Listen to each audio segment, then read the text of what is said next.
Assalamualaikum warahmatullahi wabarakatuh. Perkenalkan, nama saya Mas Yurianta Syafitri dengan nomor NPM 24041010249 dari kelas E041 Teori Administrasi Negara.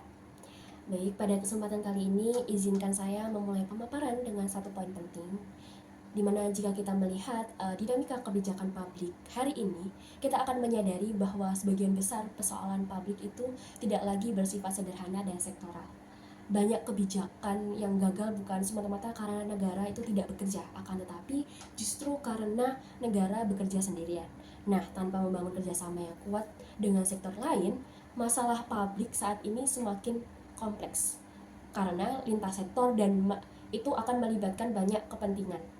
Nah, oleh karena itu, pendekatan administrasi publik yang konvensional menjadi kurang memadai, dan dari sinilah relevansi konsep networking governance dan new public governance itu menjadi sangat penting untuk kita bahas. Karena terutama jika kita melihat dua kasus yang akan kita bahas itu sangat konkret, di mana yaitu membahas penanganan COVID-19 di Indonesia dan program Kader Surabaya Hebat dalam penanganan stunting. Nah, dalam pemaparan ini saya akan menjawab 3 pertanyaan utama. Sebagaimana pertanyaan pertama yaitu mengapa penanganan COVID-19 di Indonesia ini tepat dianalisis menggunakan konsepsi networking governance.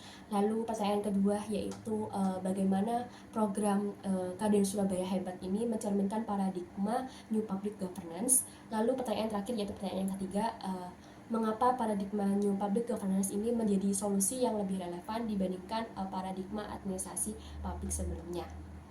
Nah, sebelum itu saya akan mulai menjawab pertanyaan pertama mengenai COVID-19 dan networking governance. Baik, untuk memahami penanganan COVID-19, kita tidak bisa langsung berbicara pada tatanan kebijakan yang teknis.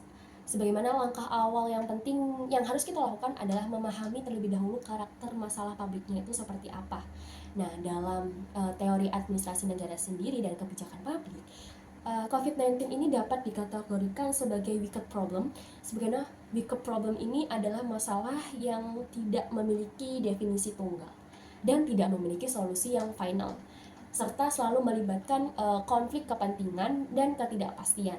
Sehingga setiap kebijakan yang diambil untuk mengatasi suatu aspek masalah justru itu akan berpotensi menimbulkan masalah baru di aspek selanjutnya atau di aspek-aspek lainnya.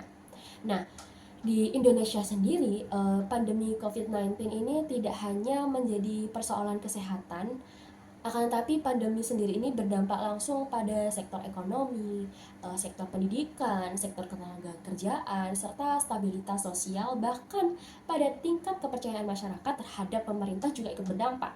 Karena seperti yang kita tahu, ketika pemerintah menerapkan pembatasan mobilitas untuk menekankan penyebaran virus COVID-19 ini, muncul dampak ekonomi yang serius. Nah, sebaliknya ketika aktivitas ekonomi yang dilonggarkan, resiko penularan itu akan justru meningkat juga. Nah, hal ini tuh menunjukkan bahwasanya kebijakan publik dalam situasi pandemi selalu berada dalam kondisi trade-off, di mana kondisi trade-off ini seperti pendekatan birokrasi klasik yang hierarkis dan top down yang memiliki keterbatasan. Nah, model ini mengendalikan kita atau mengandaikan adanya stabilitas, kapasitas, dan jalur komando yang jelas. Nah, sementara itu pandemi justru ditandai oleh ketidakpastian dan perubahan cepat serta kebutuhan yang respon dan fleksibilitasnya adaptif. Sehingga disinilah mulai terjadi konsep networking governance yang menjadi relevan, di mana menurut Rhodes, governance modern itu tidak lagi dijalankan oleh suatu dominan yang melainkan melalui jaringan aktor yang saling bergantung satu sama lain. Dan negara tidak itu sepenuhnya kehilangan peran juga, karena pasti perannya itu mengalami transformasi di mana dari pengendali tunggal akan menjadi pengelola dan koordinator suatu jaringan itu sendiri. Nah, dalam penanganan COVID-19 di Indonesia ini, tidak ada satu aktor pun yang memiliki seluruh sumber daya yang dibutuhkan. Bagaimana pemerintah pusat memiliki kewenangan regulasi dan anggaran tetapi tidak memiliki informasi mikro di tingkat masyarakat. Lalu terdapat pemerintah daerah memiliki kedekatan dengan warga, namun kapasitasnya itu masih belum bervariasi. Sedangkan ada sektor swasta juga yang memiliki fasilitas kesehatan dan logistik serta teknologi. Sementara masyarakat sipil ini memiliki legitimasi sosial dan kemampuan membangun kepercayaan di tingkat komunitas. Nah, karena hal itu, pada praktiknya penanganan COVID-19 ini berjalan melalui jejaringan aktor, di mana pemerintah pusat menetapkan arah kebijakan nasional dan pemerintah daerah menyesuaikan implementasi dengan konteks lokal.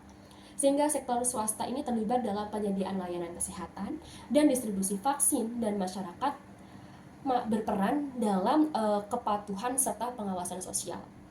Namun, penting untuk dicatat bahwasanya jejaringan ini tidak berjalan tanpa hambatan. Bagaimana fragmentasi kebijakan antara pusat dan daerah ini menunjukkan bahwasanya keberadaan jaringan tidak otomatis menghasilkan koordinasi yang efektif. Dan ketimpangan kapasitas daerah menyebabkan implementasi itu sendiri itu suatu kebijakan yang tidak seragam. Selain itu, komunikasi publik yang tidak konsisten juga dapat melemahkan kepercayaan masyarakat itu sendiri. Sehingga dapat disimpulkan dalam perspektif networking governance, kepercayaan merupakan modal utama jaringan. Ketika kepercayaan menurun dan koordinasi melemah, dan kebijakan kehilangan legitimasi sosialnya. Dan dalam model tata kelola COVID-19 di Indonesia sendiri itu dapat dikategorikan sebagai state anchored network, di mana jaringan yang masih berpusat pada negara tetapi sangat bergantung pada aktor non-negara. Sehingga kondisi ini menunjukkan bahwasannya Indonesia ini sedang berada dalam proses transisi menuju tata kelola kolaboratif meskipun belum sepenuhnya yang matang. Lanjut pertanyaan kedua mengenai kader Surabaya hebat dan New Public Governance. Nah, seperti yang kita tahu, stunting itu merupakan persoalan pembangunan manusia yang tidak bisa diselesaikan hanya melalui intervensi medis saja.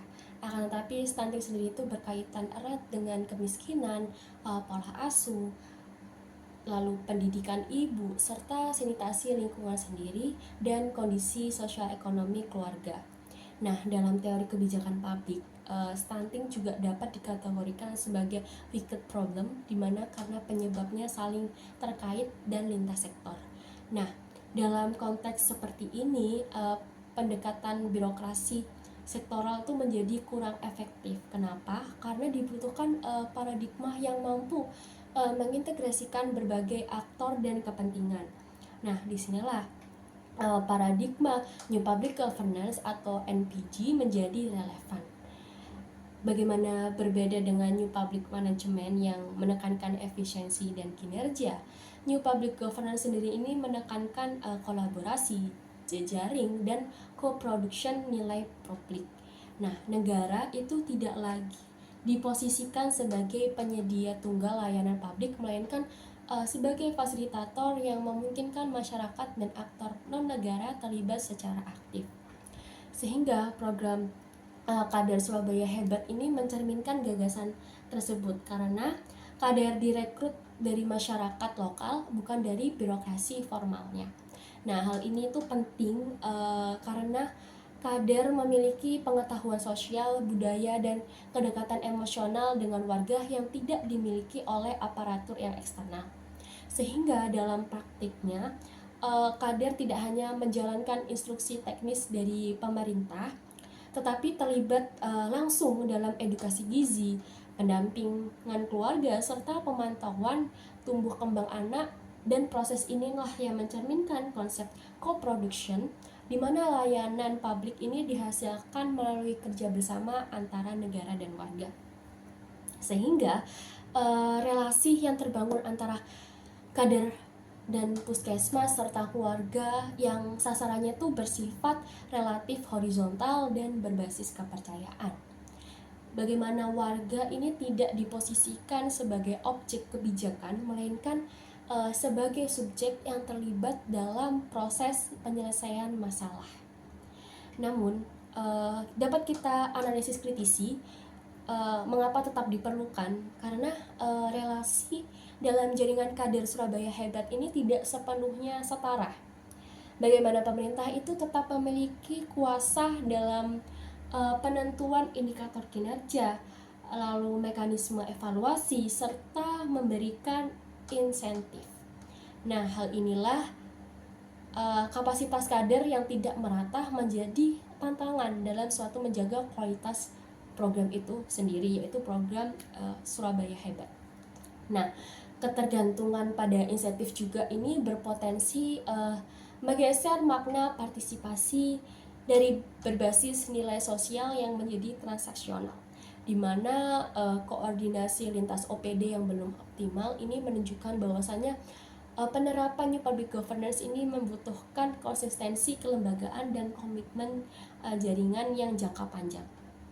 Nah, meskipun demikian, program kader Surabaya Hebat ini tetap menunjukkan bahwasannya paradigma New Public Governance ini dapat ditetapkan secara kontekstual di tingkat lokal, asalkan didukung oleh penguatan kapasitas dan tata kelola jaringan yang sebaik mungkin. Baik, selanjutnya yang terakhir adalah saya akan menjawab pertanyaan ketiga ini mengenai mengapa New Public Governance lebih relevan. Dan saya akan memulai dengan menegaskan satu hal yang mendasar, di mana seperti yang kita tahu, perdebatan mengenai paradigma dalam administrasi publik ini pada dasarnya bukan hanya soal teori, tetapi soal kemampuan paradigma tersebut menjawab realitas masalah publik yang terus berubah. Nah, dalam literatur administrasi negara, kita mengenal setidaknya 3 paradigma besar, yaitu Old Public Administration atau OPA, lalu ada New Public Management atau NPM, dan ada New Public Governance atau seperti kita sebut NPG. Nah, masing-masing itu lahir dalam konteks zamannya, dan masing-masing itu memiliki keterbatasan ketika dihadapkan pada tantangan yang kontemporer. Nah, sebagaimana paradigma Old Public Administration ini itu dibangun di atas logika birokrasi Weberian, di mana fokus utamanya sendiri adalah hierarki, kepatuhan terhadap aturan, dan stabilitas organisasi. Nah, dalam konteks negara yang relatif stabil dan masalah publiknya itu yang bersifat rutin, paradigma ini tuh cukup efektif sebenarnya. Akan tetapi ketika dihadapkan pada suatu masalah yang kompleks, dinamis, dan lintas sektornya itu seperti pandemi, stunting, ataupun perubahan iklim, paradigma ini tuh menjadi terlalu sangat kaku. Sehingga proses pengambilan keputusan yang panjang dan sentralistik ini membuat respons kebijakan seringkali terlambat.